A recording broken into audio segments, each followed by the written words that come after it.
আপনি কি জানেন মূসা কালিমুল্লাহ আজরাইলকে এক থাপ্পড় মেরে একটা চোখই বের করে দিয়েছিল।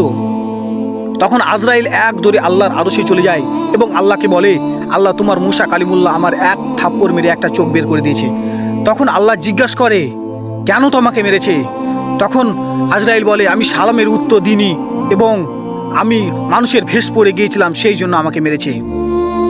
তখন আল্লাহ তাআলা বলে, তুমি কাজটা কিন্তু একদম মোটেও ঠিক করনি। কেন মূসা কালিমুল্লাহ রাগী নবী, তার কাছে তুমি ছুটে চলে যাও। তখন আল্লাহ তাআলার আদেশে তার কাছে চলে যায় এবং আল্লাহ তাআলা মূসা কালিমুল্লাহকে ডাকে।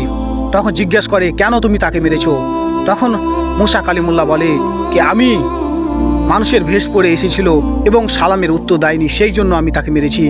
তখন আজরাইলকে বলে আল্লাহ তাআলা কি, আজরাইল মূসা কালিমুল্লাহকে বলো কি কতদিন বাঁচতে চায় এবং গরুর পিঠনে যতটি নুং থাকবে তা নুঙে হাত দিতে বলো। যত নুং থাকবে তত বছর তার হায়াত বাড়ানো হবে।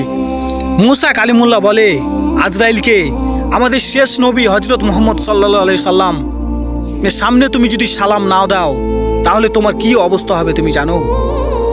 তাহলে বুঝাই গেল আমাদের শেষ নবী আমাদের কতটা ভালোবাসে এবং কতটা ভালোবাসা উচিত আমাদের।